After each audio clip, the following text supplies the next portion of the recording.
Bom, pessoal, hoje é a nossa última aula de geografia, né? Nosso último plantão explicando aqui um conteúdo que eu vou cobrar na nossa última avaliação, né? Fechando aqui o terceiro bimestre. Na próxima semana eu vou postar o formulário de geografia para a gente poder fazer aí uma avaliação final e também o último texto só para fechar o conteúdo, mas é uma coisa bem simples, tá bom? Hoje, então, a gente vai trabalhar um pouco os assuntos sobre África, sociedade e transformação, e passar rapidamente sobre essa questão relacionada à África e América, beleza? Antes, né, a gente fez todo um percurso aí, falando sobre o continente africano, caracterizando aí os aspectos climáticos, a hidrografia, o relevo, né, os aspectos naturais como um todo.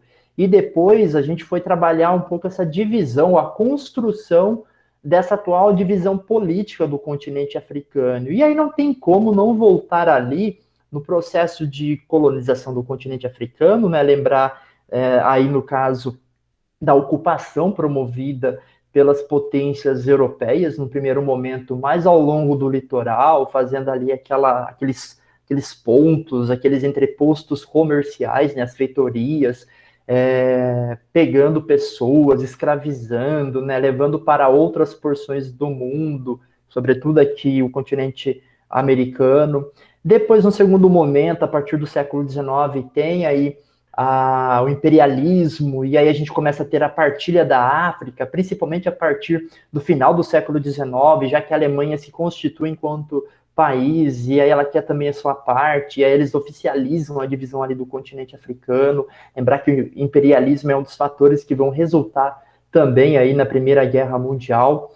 E com o enfraquecimento das potências europeias na Segunda Guerra Mundial é que o continente africano começa de forma gradual, né, aos poucos, os países proclamando as suas independências, né, se emancipando aí do poderio europeu. Mas o que a gente vai entender, galera, é que mesmo chegando a uma independência, né, esses países são muito dependentes de outros, sobretudo as potências europeias, mas também as potências que surgiram ali no contexto da Guerra Fria e as potências que estão surgindo hoje nessa nova ordem mundial, sobretudo a China. Então, mesmo a África tendo alcançado a sua autonomia política, né, e lembrar que essa autonomia política ela não se dá, né, ou não se deu e também ainda não se constituiu de uma maneira tranquila, há vários conflitos civis. Claro que a África não se resume a isso, mas é muito claro essa questão dessas divisões, né? Então a África ela tem aí um processo de inserção no mundo globalizado, na qual ela é um tanto quanto dependente, né, das economias de fora, né, então das potências. E isso não é muito diferente para outros países que foram colonizados, né? Se a gente pegar o Brasil também tem uma certa dependência do ponto de vista econômico, tá bom? Mas aqui a gente está falando de uma condição de subdesenvolvimento que é muito diferente, né? Para só lembrar aqui vocês, né? Quer pegar uma aula sobre desenvolvimento, subdesenvolvimento? Volta lá no primeiro bimestre, está postado aqui no canal da escola, né? Tem lá uma aula sobre isso e dá para a gente poder aí lembrar um pouco desses conceitos, beleza? Quando a gente fala dos conflitos no continente africano, é importante então entender quais são os fatores desencadeadores desses conflitos, né? Claro, não dá para deixar de fora aí os fatores históricos dos processos, né, de colonização e também do imperialismo, como eu bem falei, tá bom? Esses fatores são importantes porque como a gente trabalhou vários países europeus, né, ao fazer ali o processo de divisão, né, de partilha ali do continente africano, colocou grupos dentro de um grupo, colocou grupos rivais dentro de um mesmo território, separou grupos, né, de uma mesma etnia em diferentes territórios. Então tudo isso gerou vários problemas ali para a estrutura formada no continente africano. Uma coisa importante se destacar é que já havia conflitos no continente africano das diferentes formações tribais. Qual que é o ponto que eu estou querendo chamar a atenção aqui de vocês? é que quando as potências europeias vão e estabelecem fronteiras, territórios de forma artificial, né, que não corresponde à realidade do continente africano, acaba potencializando esses conflitos, tá bom? E quando eu crio um território artificial, eu vou ter aí as disputas pelo território por diferentes grupos políticos que vão se constituir, então eles vão acabar lutando aí para poder comandar esse Estado. Tem a questão das diferenças étnicas, que muitas vezes é também promotora de vários conflitos, a gente vai trazer exemplos aqui. As diferenças religiosas também, lembrar que aqui o norte da África, como a gente tratou, a gente tem ali o processo de expansão do islamismo, né, da etnia árabe, nessa porção aqui do continente africano, enquanto no sul da África, né, ou melhor, na África subsaariana, a gente tem aí uma presença maior do cristianismo e de religiões de matrizes africanas de caráter animistas. Então, essas diferenças também acabam promovendo essa questão relacionada ao conflito. Além, galera, do controle de recursos naturais. Isso é uma questão muito evidente aí no continente africano. Eu estou enfatizando, galera, com essa imagem aqui, a região do Sahel.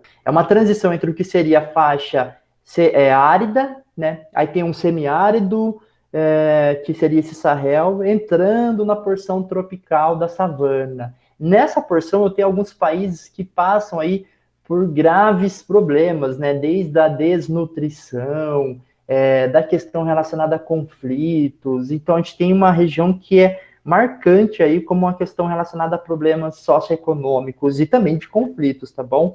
Esses países são sempre tratados aí na mídia como uma região que passa por essas crises, porque a gente tem grupos fundamentalistas, né, terroristas, que tentam tomar o poder no Estado, agravando ainda mais essa situação, para além das questões aí da ação antrópica, que vai destruindo ali a paisagem natural, alterando a dinâmica natural daquela região, fazendo com que haja cada vez mais, né, períodos de crises aí alimentar, aumentando ainda mais o número de pessoas que sofrem com a desnutrição severa, com a questão da fome e da pobreza. Bom, aqui eu quero começar a conversar com vocês, né, porque nós estamos em um ano que é ano de Enem, apesar de não ser esse ano, né, ser no início do ano de 2021, mas são os assuntos que sempre aparecem, né, que sempre são tratados aí nos vestibulares e também no Enem. A gente está vivendo um período, né, em que essas temáticas raciais, né, étnico-raciais, elas estão na ordem do dia. Na verdade, assim, elas sempre estiveram. É que quando acontece alguma coisa muito séria que chama atenção, tal, aí a galera dá foco, né, joga luz sobre isso, né, como é o caso que aconteceu nos Estados Unidos, como é o caso que acontece no Brasil, galera, e nós, né, enquanto sociedade, tratamos de forma corriqueira. É importante lembrar de alguns eventos históricos na qual o vestibular pode fazer paralelos, né, dessa questão da segregação, dessa questão de um racismo institucionalizado. E aí não tem como deixar a África do Sul de fora, né, quando a gente vai pensar numa relação. Porque cobrar alguma coisa que está ali de forma imediata, que vocês estão vendo, o vestibular pode fazer isso? Pode, mas é muito na cara, né? Então é comum o vestibular olhar para outros acontecimentos ou para outros períodos aí na nossa história, no mundo, né, que a gente vai verificar uma forma de segregação e, portanto, mostra que esse debate, né, na verdade, ele existiu, ele existe e a gente tem um caminho longo pela frente para poder combater, né? Então, depois dessa introdução, é importante entender que a África do Sul, galera, ela, estando ali nessa porção austral, né, ou seja, ao sul do continente africano, ela é uma região importante do ponto de vista ali de localização. Por quê? Porque é uma região de passagem, né? Uma região de passagem entre os oceanos Atlântico e Índico. E ter o controle dessa área é estratégico. Não é à toa que uma potência econômica como Portugal primeiro cruzou essa região. Aliás, tinha até um nome, né? Era Cabo das Tormentas e mudou para Cabo da Boa Esperança. Depois os holandeses vieram e ocuparam A Holanda a gente não fala muito, né, mas a Holanda também foi uma importante força econômica aí desse período de colonialismo. E depois veio a Inglaterra, né, que de certa maneira dominou grande parte do continente africano de norte a sul, sendo o sul representado aí por uma colônia da Inglaterra, né, chamada aí de União da África do Sul, né, fundada aí pelos ingleses. Foi tranquilo isso, galera? Não, porque ali também, para além da população nativa, havia holandeses que se estabeleceram naquela região. Houveram aí conflitos entre os descendentes dos holandeses, né, e esses ingleses que se estabeleciam nessa região. É até chamado aí de o conflito dos borders, né? Depois eu coloco a legenda aqui correto para vocês para ficar mais claro no vídeo. Então teve conflitos aqui nessa porção. Mas, com o passar do tempo, a gente acaba tendo aí uma junção do que seria esse grupo de brancos dentro da África do Sul. A gente vai ter aí uma junção de ingleses, de holandeses, eles até acabam adotando outro idioma, né, que seria o afrikaner, que seria uma espécie de junção dessa cultura europeia branca. Eles criam em 1913 a Lei de Terras, que vai pegar 87% da terra e concentrar na mão de 18% da população, sobretudo a população branca. E quando a África do Sul proclama sua independência logo após a Segunda Guerra Mundial, né, eles já instituem o apartheid, que seria essa segregação oficial e institucionalizada pelo Estado, né, essa separação, essa é a ideia da palavra, né. E os negros, né, eles acabam ficando concentrados nesses chamados bantustões, que são essas imagens coloridas que eu estou colocando aqui no mapa, né. Então, há uma política oficial por parte do Estado sul-africano de colocar essas pessoas concentradas em determinados territórios, em controlar por onde essas pessoas vão se deslocar. E qual que é o paralelo, galera, que a gente pode fazer aqui? Quando eu pego, por exemplo, aqui um bebedor de água, né? Um bebedor para branco, um bebedor para o negro, né? Qual que é o paralelo? São esses eventos que estão acontecendo nos Estados Unidos, porque a gente vai lembrar que durante o mesmo período aqui, meados do século XX, os Estados Unidos estava lutando, aí, melhor, a população negra, né, dos Estados Unidos estava lutando pelos direitos civis, né, e conquistando.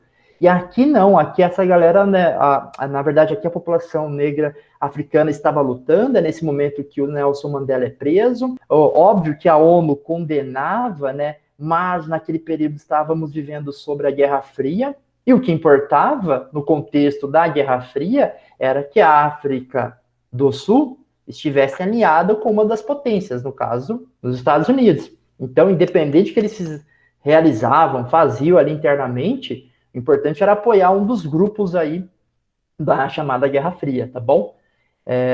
Na década de 1980, há várias sanções da ONU condenando esse modelo, né, esse regime de segregação, na qual a gente pode fazer um paralelo com o que acontecia ali nos Estados Unidos, né, a luta do Martin Luther King, beleza? Em 1992, chega ao fim do apartheid, mesmo período, né, do fim da Guerra Fria, ou seja, essas coisas vêm à tona, né, a pressão aumenta. Em 1994, Nelson Mandela, que foi preso por esse modelo, né, porque ele protestava ali contra o apartheid, ele é preso por protestar e ele fica um longo período, né, na cadeia. E aí depois ele acaba sendo liberto e sendo eleito presidente em 1994. Porém, né, galera, ainda hoje, apesar do fim da segregação legal, não há uma mudança assim estrutural. A recessão econômica ainda é uma questão muito forte, sobretudo a população mais negra, a desigualdade social é algo evidente, o racismo ainda é presente. Em 2010 teve uma Copa do Mundo na África do Sul, e alguns jornalistas faziam matérias mostrando, né, essa questão do racismo da população branca da África do Sul em relação à população negra, né?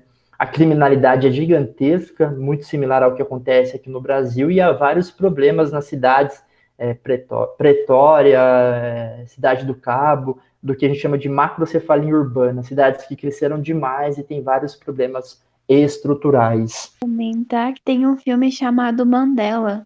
É Aí mostra verdade. a luta dele. Eu lembrei de outro também, Cajuela, como é que é aquele? O Invictus, né? É, também. Só que o Invictus ele mostra muito pós, né, nessa ideia de buscar uma coesão, né, de buscar uma Uhum. união. Enfim, ali mostra, né, também essa questão desse racismo e dessa desigualdade social, porque tem o esporte para o branco, né, praticamente, que é o rugby.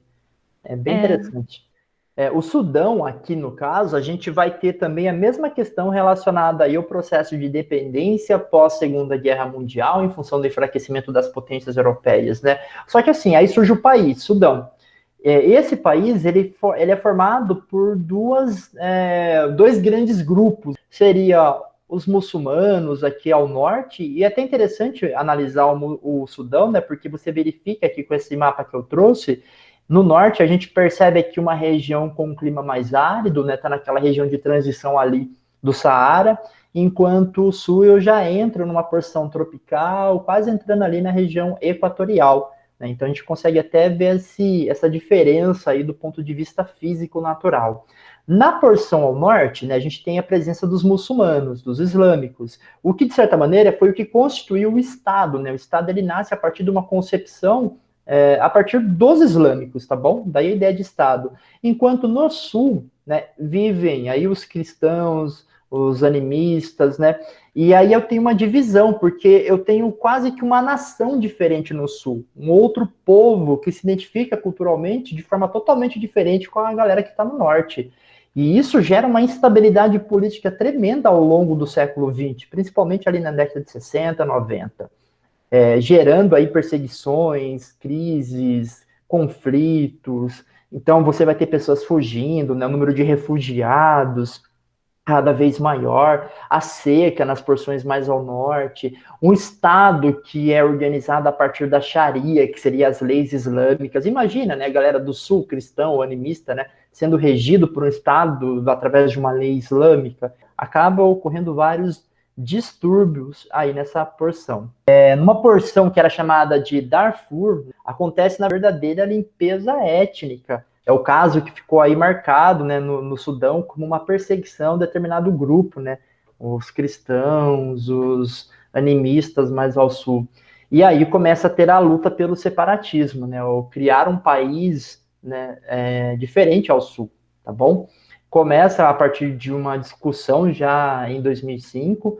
Em 2011 há um plebiscito com a população do sul, escolhendo, né, se eles queriam ou não a sua independência. Galera, aí funcionou muita pressão internacional, né, principalmente da ONU, para que o Sudão, né, o Estado como um todo, deixasse as pessoas do Sul livre para que elas pudessem escolher se elas queriam pertencer a esse Estado, Sudão, ou se eles queriam formar um outro país, no caso, o Sudão do Sul. Então, eles acabam votando, em sua maioria, assim, para poder proclamar a independência, surge esse novo país, que é o país mais jovem do mundo, tá bom? O Sudão do Sul.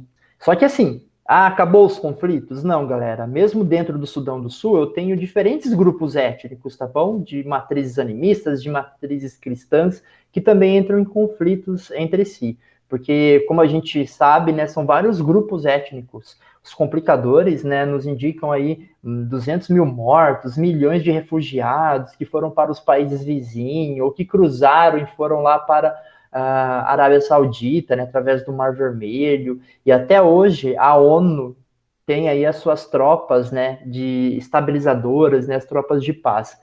Um caso super famoso é o de Ruanda, né? Por quê, galera? Ruanda era ocupado ali por Alemanha, posteriormente pela Bélgica, durante aquele período do imperialismo.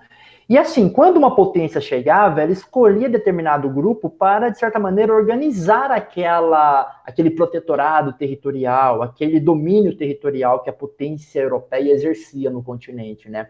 No caso, os belgas, eles escolheram os Tutsis como a elite local para comandar ali a política para organizar o território. Só que, galera, eu tenho dois grupos étnicos, dois grandes grupos étnicos que estão ali, os Hutus e os Tutsis, e eles eram rivais. E isso gera vários problemas, né? Quando há a proclamação da independência, há uma revolta Hutu que vai, de certa forma, perseguir os Tutsis, tá bom? A concepção de um governo ditatorial ao longo da década de 70, 80, 90. Só que o grande marco desse período é em 1994, quando os Hutus acabam promovendo um genocídio da etnia Tutsi, perseguindo mesmo, matando com facões, né, os Tutsis. Tem um filme que trata sobre isso, eu trouxe uma imagem bem no cantinho aqui, né, o Hotel Ruanda, é um filme já datado, né, um pouco antigo, mas vale a pena porque retrata muito essa questão.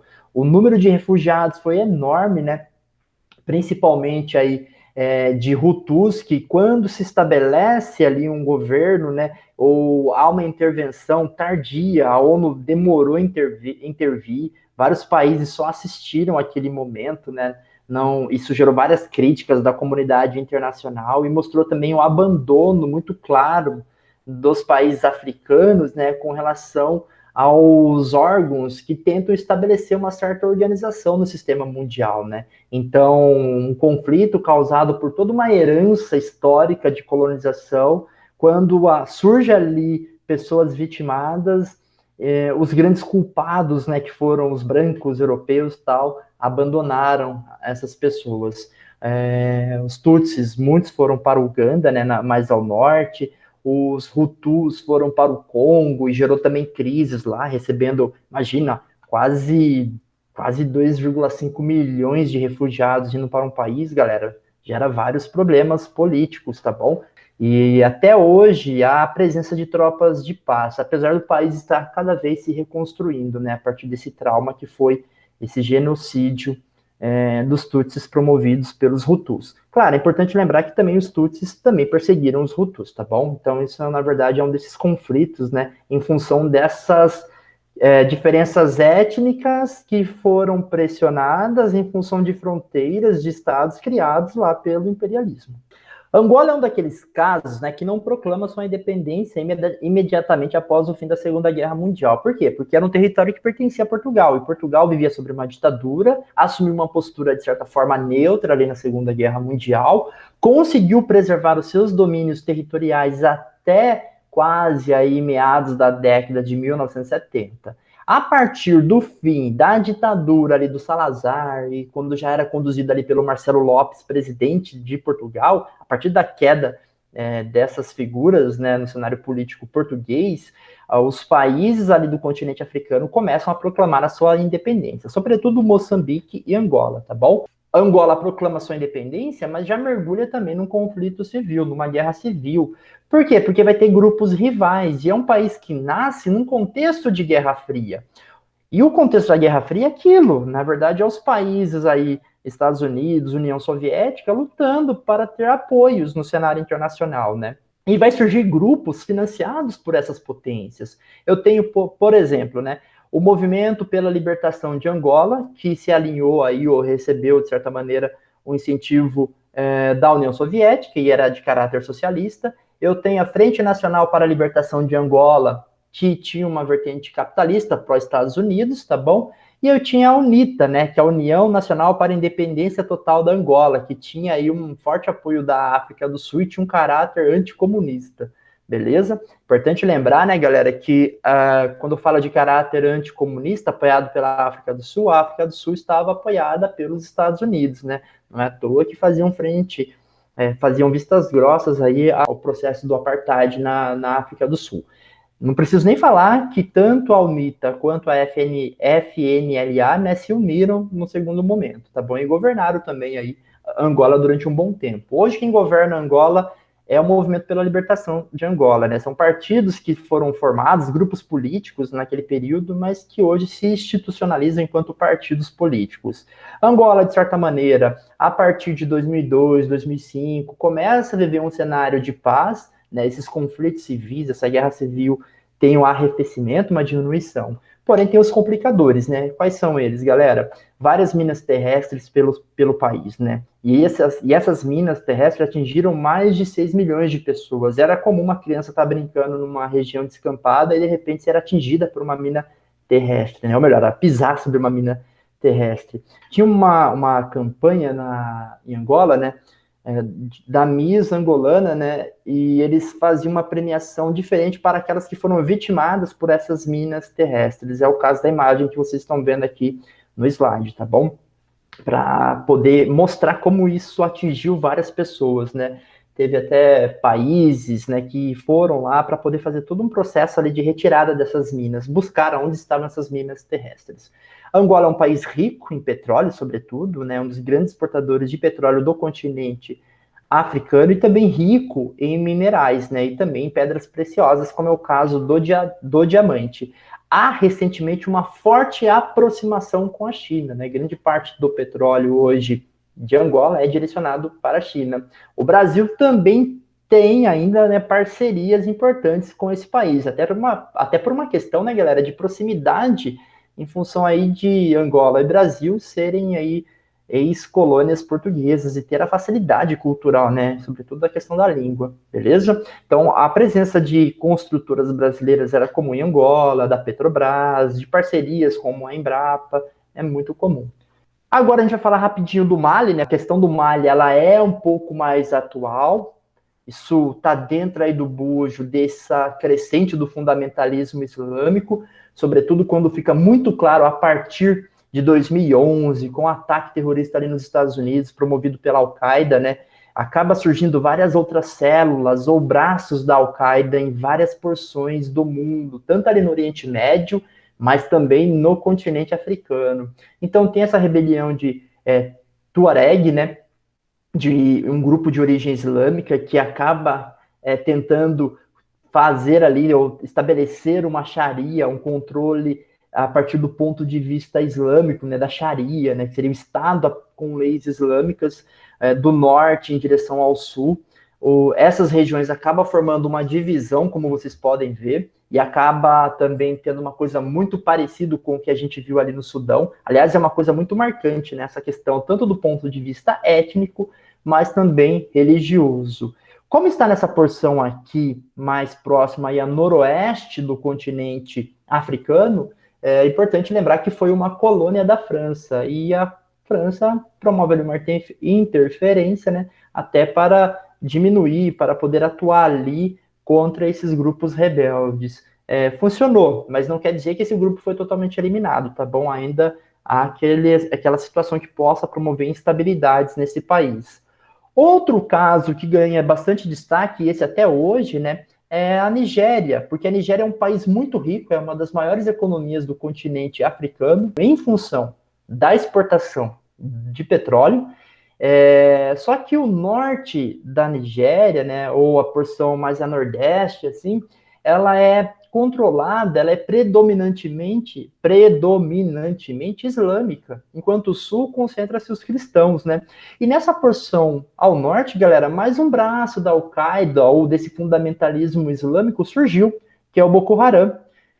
Traduzindo, significa a educação ocidental ou não islâmica é um pecado. Seria isso, né? O mundo ocidental é um pecado, em resumo, tá bom? E eles também querem que a Nigéria, enquanto país, adotem a Sharia, né? As leis islâmicas. E isso, claro, galera, acaba gerando vários conflitos entre a população do sul, cristã sobretudo, contra a população que está ao norte, né? Ou melhor, contra a população não, né? Os grupos armados do sul cristão e grupos armados do norte islâmicos. É importante tomar um certo cuidado quando a gente fala isso para não estereotipar, generalizar, né? Então eu tenho aqui esse conflito de grupos armados fundamentalistas islâmicos ao norte contra os cristãos do sul. E lembrar que também há a luta pelo controle dos recursos, sobretudo os poços de petróleo, um dos grandes exemplos desse fundamentalismo islâmico presente no continente africano. Em 2014, né, foram sequestradas mais de 200 meninas na Nigéria, numa escola, durante um ataque do Boko Haram. Eles levaram, né, para as regiões de domínio territoriais deles. Essas meninas foram escravizadas, algumas conseguiram fugir, outras foram mortas, e muitas ainda estão lá sobre domínio, sobre encarceramento desses grupos rebeldes. Teve campanhas no mundo inteiro pedindo a libertação dessas meninas, inclusive da Malala, que fez toda uma campanha aí pela libertação dessas meninas, né? Já que elas estavam na escola, estudando ali, foram sequestradas, né? Galera, outro assunto importante quando a gente vai falar do continente africano, na atualidade, foi a Primavera Árabe, que se iniciou ali no ano de 2010. Aliás, se a gente quiser entender um pouco a origem do Estado Islâmico, é importante entender a Primavera Árabe, tá bom? Isso é um ponto aí que a gente vai trabalhar ao longo do quarto bimestre. Bom, o início da Primavera Árabe se deu com o que é chamado de Revolução de Jasmim, na Tunísia, que foi o estopim no norte da África contra os regimes autocráticos. O que foi essa Revolução de Jasmim, galera? Um jovem na Tunísia, né, ele queria ali ter a sua licença para poder trabalhar, né, ambulante, vendedor de rua, e o Estado tunisiano não concedeu e cobrou preços exorbitantes, enfim, para ele poder aí ter a sua licença. Esse jovem foi até o fogo no corpo, né? E isso gerou uma certa comoção nacional. As pessoas começaram a ir para a rua, lutar contra o governo naquela época do Ben Ali, que já dominava, que já controlava a Tunísia ao longo de várias décadas. Então eles começaram ali a fazer vários protestos. Quando começa a ter essa Primavera Árabe, né? Ou melhor, quando começa a ter essa Revolução de Jasmim na Tunísia, ela começa a influenciar grupos, né, em outros países que também começam a olhar, olha, a gente também passa por uma situação parecida com o que a população tunisiana passa, né? Que é o que, galera? Quais são os fatores que promoveram essas revoltas, né? Tanta revolução ali na Tunísia, mas quando a gente pega no total é chamado de Primavera Árabe. Crise econômica, lembrar que 2010 está próximo de 2008 e o mundo em 2008 enfrentou uma forte crise econômica, pouca participação política ou nenhuma participação política, porque eram regimes autocráticos, eram ditaduras, população em situação de desemprego e pobreza, em função até dessa crise econômica, alto custo dos alimentos, né? Esse é um ponto-chave quando um governante é ameaçado. Quer saber o elemento comum para um governante cair, galera? É alto custo dos alimentos, né? Aliás, o preço do arroz está caro, né? E manifestações organizadas, sobretudo, pelas redes sociais. Então, essas manifestações começam a ser articuladas ali pelas redes sociais. Então, a população começa a ir para a rua e a protestar contra esses governantes, né? O primeiro a cair é o Ben Ali, na Tunísia, né? Ele cai, a população protesta, ele acaba saindo do poder, foge, vai para outro país. Depois é o Hosni Mubarak, no Egito, que também deixa o poder depois de quase 3 décadas no poder, ele estava no poder do Egito em função ali do contexto da Guerra Fria, foi colocado no poder de certa maneira para apoiar os Estados Unidos, então ele ficou um bom tempo e depois cai aí no ano de 2011, ele vai cair bem depois. E o Muammar Gaddafi, na Líbia, que é esse senhorzinho bonitinho aqui. O Muammar Gaddafi também era um ditador. Ele tinha proximidades com a União Soviética durante a Guerra Fria e depois procurava outras potências europeias para se alinhar, né? Sobretudo a França. Então, esses 3 países que estão em verde aqui no mapa, né, simbolizam aí esse momento chamado de Primavera Árabe. O nome faz referência, galera, à Primavera dos Povos lá no final do século XIX, aconteceu na Europa, por isso que é Primavera Árabe. A gente vai lembrar aqui que quando eu falo de conjunto de população árabe, eu posso pegar o Oriente Médio, né? Mas a gente sempre destaca o norte da África, porque faz parte desse mundo árabe também, né? Em função da expansão islâmica nessa região. Um ponto importante de se entender é que por que esses caras estavam no poder ao longo de um longo período, né? Primeiro que os Estados Unidos e a União Europeia tinham interesses, né? De ter alianças estratégicas com essas ditaduras. Um primeiro ponto é o petróleo. O primeiro ponto é a questão do petróleo, um recurso natural que interessa aí essas potências, e também bases militares, né? Já que aquela é uma região com muitos distúrbios, né? Com várias instabilidades, as bases militares naquela região. E outro ponto que é muito importante é que para os ocidentais, as autocracias, né, essas ditaduras, serviram como aliados na luta contra grupos fundamentalistas islâmicos, afastando possível instalação de um Estado religioso teocrático regido pelo Alcorão, né, a ideia da Sharia, como eu estou sempre lembrando vocês aqui. Só para ter uma ideia, o Egito, né, que tinha aí a figura do Hosni Mubarak, foi ali que surgiu o fundamentalismo islâmico a partir de um grupo chamado Irmandade Muçulmana, né, e o Egito conseguiu conter esse grupo fundamentalista religioso. Então, o apoio dos governos ocidentais era muito nesse sentido, porque, era uma ditadura? Era, mas pelo menos eles eliminavam aí esse fundamentalismo religioso, era essa a ideia. Não é à toa que a gente vê aí o Hosni Mubarak com a Angela Merkel, que até hoje governa a Alemanha, a gente vê aqui o Hosni Mubarak com o Obama conversando, a gente verifica o Muammar Gaddafi, ditador líbio, né, com o ex-presidente da França, o Sarkozy, tá bom? Então a gente consegue entender isso. Como é que está a situação atual hoje, galera? A Tunísia é o país que mais conseguiu sair bem, né? Vive aí a tentativa de estabelecimento de uma democracia, apesar das instabilidades em função daqueles grupos que tentam se candidatar e assumir o poder, né, uma vez eleito, porque há várias contestações ali. O cara ganha eleição, aí ele é contestado porque cometeu alguma coisa, tal. Enfim, tem esse ponto também. O Egito chegou a ter eleições democráticas, foi eleito ali um presidente, o Mohamed Morsi, ele foi eleito presidente, só que ele foi acusado de ter proximidade com a Irmandade muçulmana. O que fizeram? Uma junta militar derrubou ele e instalou uma ditadura militar. Então o Egito hoje é governado por um grupo militar, tá bom? E a Líbia, galera, são vários grupos tentando domínio, né, de poder. Então a Líbia vive um verdadeiro conflito civil. Se estava ruim como a Muammar Gaddafi, né, em função de ser uma ditadura, hoje está bem pior, porque são vários grupos ali lutando pelo poder. A gente vê que essa primavera árabe virou um verdadeiro inverno árabe posteriormente, tá bom? É claro que eu estou focando aqui nos países do norte da África, mas a gente pode pensar também lá no Oriente Médio. Consequência disso é, claramente para nós, os refugiados, que saem aqui do norte da África ou das regiões centrais da África, né, da Líbia, em função dos conflitos, da Nigéria, em função daqueles conflitos que nós citamos do Boko Haram, do Sudão, né, da Somália, da Etiópia. Galera, nessa região aqui do Chifre da África, por exemplo, onde está a Etiópia, Somália, tem outros grupos fundamentalistas, Al-Shabaab, por exemplo, aqui na Somália, é outro grupo terrorista, né? É um grupo fundamentalista que tenta o controle do país. Eu não vou citar todos aqui, porque senão a gente fica falando até amanhã de problemas, né? Em função dessas disputas territoriais por grupos dentro de um território africano, né? São vários. Mas o que a gente vê como consequência imediata é o fluxo de refugiados para a Europa, sobretudo em função até da proximidade geográfica.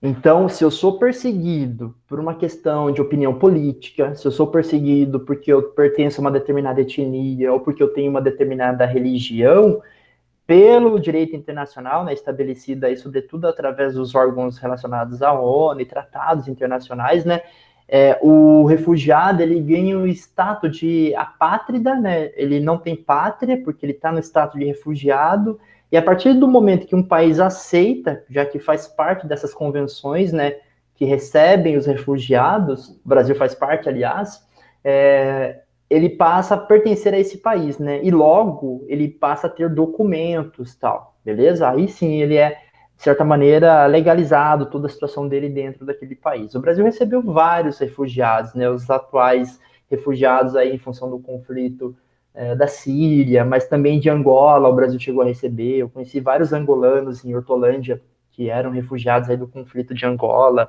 A gente tem, então, vários exemplos, tá bom? Recentemente, né, os refugiados em função da instabilidade no Haiti, a questão dos refugiados da Venezuela, né, que até gera uma questão geopolítica importante, local, no nosso continente. Então, refugiado é isso, é aquela pessoa que sai fugindo de um conflito, né, até para poder preservar a sua vida. Essa travessia, né, do continente africano para a Europa, ela é problemática, né, galera? Porque tem ali o mar Mediterrâneo e muitas vezes se dá em embarcações precárias. Galera, e mesmo quem consegue um local, né, um lugar nessas embarcações precárias, tem que pagar uma quantidade razoável de dinheiro, né, e correndo o risco ali de perder a sua vida, né? Então são travessias que custam, tem um custo e, além de tudo, é totalmente precária. É comum ter essas embarcações que naufragam ali durante esse processo de travessia. Já na Europa eu tenho o que, galera? A xenofobia, né? Ou seja, a aversão a esse imigrante. Não é à toa que alguns países europeus estabelecem até políticas antimigratórias. Por exemplo, na Itália, galera, o governo do Matteo Salvini, né, que era até pouco tempo atrás o primeiro-ministro italiano, ele colocou ali que embarcações italianas estavam proibidas, podendo até pagar, né, ser presos, responder na justiça, se eles ajudassem embarcações de imigrantes. Olha que coisa, né? Então, se uma pessoa estivesse ali se afogando, uma embarcação italiana não poderia ali ajudar, né? Não poderia ali socorrer aquelas pessoas. Esse cenário vem mudando um pouco, mas ainda há, né, a presença de vários grupos nacionalistas dos governos europeus, ou até estabelecimentos de governos nacionalistas, que têm aí uma política antimigratória, né? A Angela Merkel, por exemplo, na Alemanha, ela recebe refugiados, né? E isso fez com que crescesse uma oposição nacionalista contra ela na Alemanha. Tem crescido os grupos de extrema-direita que são contrários a essa política, né, de receber refugiados em seu território. Isso é comum em outros países, como é o caso da Itália também, entre outros, tá bom? Então esse é um tema que a gente vai perceber no seguinte ponto. Olha aqui, né? Ao mesmo tempo, então, que eu tive uma relação de exploração, né, no continente africano por parte das potências europeias, isso gerou vários problemas que os africanos lidam com eles até hoje. E quando esse problema aparece, né, é colocado aí na cara dos países europeus, eles estabelecem, né, essas políticas nacionalistas, como se não tivessem nada a ver com o assunto. Na verdade, tem muito, né? Lembrar que as migrações internas também acontecem muito, ou seja, não é todo mundo que consegue atravessar o Mediterrâneo e ir para a Europa. Então é comum as pessoas tentarem ir para os países vizinhos, né? Em países que estão, de certa maneira, mais estáveis, né, do ponto de vista geopolítico. A migração interna dentro do continente africano, aliás, é até maior do que aquela que sai do continente africano, né, as migrações externas. Atualidades, só para a gente poder caminhar para o encerramento aqui da nossa aula. No pós-Guerra Fria, os países africanos vão buscar novas parcerias, né? Porque acaba ali o período da Guerra Fria, acaba o período aí de domínio entre Estados Unidos e União Soviética. Só que surge aí uma nova ordem mundial, vai surgir aí os big players, né? Os grandes países que, de certa maneira, comandam a economia mundial e também querem as regiões de interesses, né? Na qual ali tem um recurso natural, sobretudo.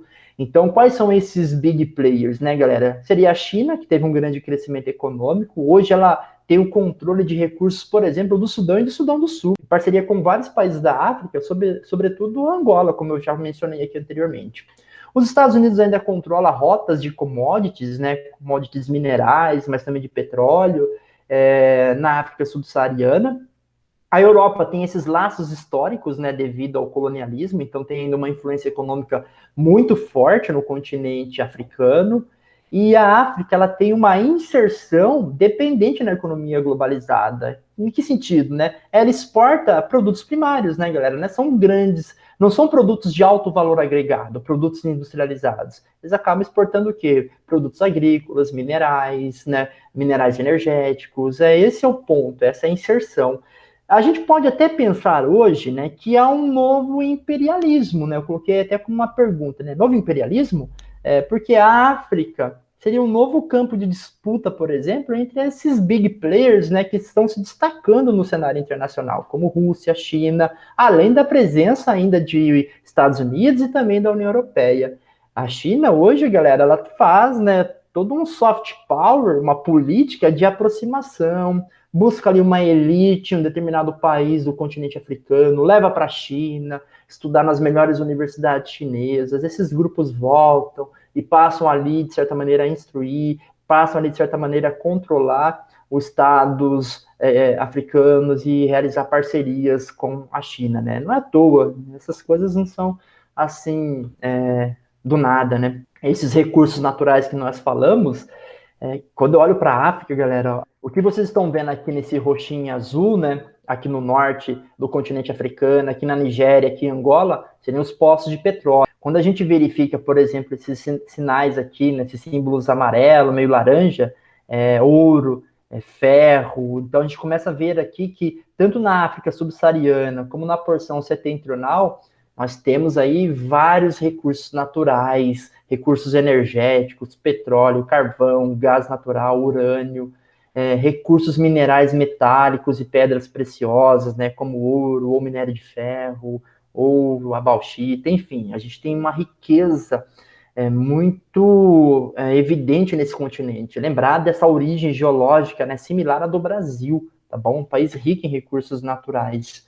No comércio internacional, galera, esses produtos, têm um preço diferente, né, do ponto de vista de valor agregado, por isso que a África tem uma participação bem baixa no cenário internacional, o comércio é inferior a 2%, o PIB africano é a mesma coisa, inferior a 2, 3%, então a participação ainda é pequena. Ao longo da década de 80, 90, início dos anos 2000, ela tinha um baixo investimento direto estrangeiro, mas hoje está aumentando em função, sobretudo, da presença desses novos players, né, do cenário internacional, como é o caso da China, que a partir dos anos 2000 começa a investir pesadamente mesmo no continente africano, tá bom?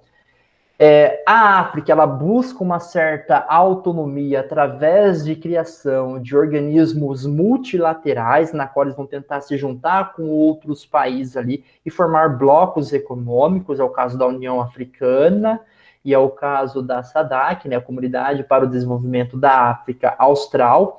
Ambos são blocos econômicos e de cooperação, que buscam ali, né, como objetivos, uma maior integração econômica, com trocas comerciais, né, com fornecimento de recursos, buscam a solidariedade, né, estabelecer trocas nas políticas públicas exitosas em um país ou outro, busca eliminar o colonialismo, né, portanto, a influência das potências nos seus territórios e buscar um desenvolvimento econômico autônomo, né, a partir dos interesses dos países africanos, a promoção dos direitos humanos e da democracia, já que vários países sofrem com ditaduras e com perseguições de outros grupos étnicos, religiosos ou também de diferenças políticas, ideológicas. Solucionar também os problemas relacionados a epidemias, a AIDS, a malária é muito presente ainda nesse continente, né? E num contexto, então, de coronavírus, né, nem se fala.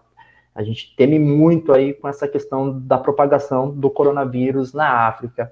E também a reafirmação de um legado sociocultural, né, galera? Reafirmar essa identidade africana, Wakanda Forever, né? Aliás, só um parênteses, né? Eu gosto muito de pensar Wakanda porque ali eu consigo ver duas tribos dentro de um território, quando eles vão lutar pelo poder. Claro, de uma maneira um pouco... É Disney. É Disney, exato, né? Não é... Assim, a gente vê elementos, né, claro ali da questão africana, mas é um olhar de fora, na verdade, né, galera? Tem toda a simbologia bacana, mas a gente sabe também que é um interesse comercial, Disney, como a Ana Cajuela lembrou aí, é mais evidente. Mas, de certa maneira, eles mostram ali dentro de um mesmo território, um país imaginário, né, dois grupos lutando pelo poder, né, pelo domínio político. Tem até ali um confronto, né, entre os líderes desses dois grupos étnicos. E também mostra o caráter animista, né? A Pantera Negra, a gente não vê falar ali de uma religião, mas parece que o deus dali daquele local é a Pantera Negra, né? E aí quem herda o poder da Pantera Negra tal. Aí mostra o caráter animista também. É interessante pensar desse ponto de vista, né? Enfim, nossa apostila pede também para trabalhar com África e América. Pessoal, só que quando eu vou olhar, é um assunto que nós já trabalhamos lá na segunda série, então só vou lembrar vocês, né? Que essa formação da matriz étnica brasileira, na qual a presença do negro no Brasil ela é muito forte, né? A gente tem heranças culturais muito presentes, né? E para além das heranças culturais, né, trazidas aí em função da presença da população africana no Brasil, que vieram num contexto também de escravidão, e também as disparidades étnicos raciais, que são muito presentes, né? A questão do racismo estrutural, que a gente já tratou, na verdade, que vocês vêm trabalhando muito com a Adriana esse ano.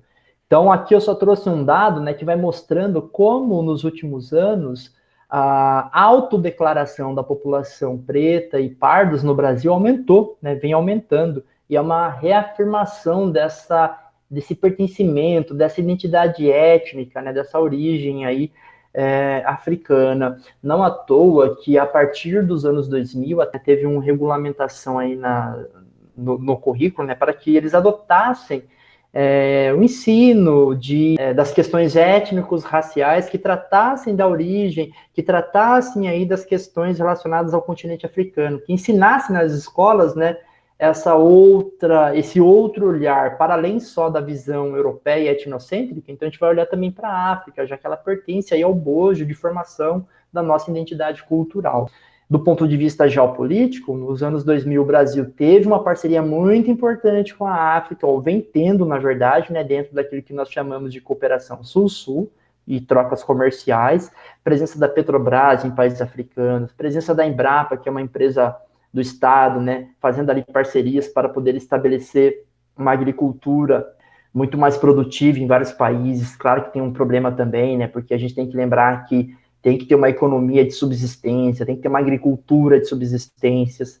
As políticas públicas que foram exitosas no Brasil, sobretudo no combate à fome, também a questão da saúde pública, é levado para a África, né, para poder pensar na questão da alimentação, da saúde, do combate à pobreza. Então, essas parcerias, elas ficaram muito marcantes. Ainda hoje continuam, como a gente pode ver. Aqui é o Fórum Brasil-África, né, realizado ano passado, em 2019. Então, essas coisas continuam. Só que o atual governo, né, ele colocou esse segundo plano. As agências brasileiras, né, os setores do Estado brasileiro continuam com essas ações. Só que isso é uma política do atual governo brasileiro? Não é, né? Ele tem deixado de segundo plano. O governo brasileiro tem se aliado muito mais, ou se preocupado em se aliar muito mais com as potências econômicas, sobretudo os Estados Unidos, e em detrimento dessa parceria Sul-Sul, né, na qual vai buscar aliança com os países subdesenvolvidos. E antes o Brasil, ele tinha aí, na verdade, uma busca ou parcerias econômicas e também de cooperação muito mais forte com os países africanos. Meu povo, acabamos essa aula. Meu Deus, eu disparei falando, hein? Terminamos a nossa aula. Próxima semana, então, tem uma atividade avaliativa de geografia, ela já está meio que pronta, está bem simples, e nós teremos também a nossa última aula de sociologia. Mas será bem de boa, porque, na verdade, o conteúdo de sociologia vai até o nosso último plantão. A próxima aula eu vou apenas fazer uma abordagem com vocês para que a gente possa pensar num trabalhinho de um texto dissertativo, né, nos moldes do Enem, beleza? É isso, meu povo. Acabamos por hoje.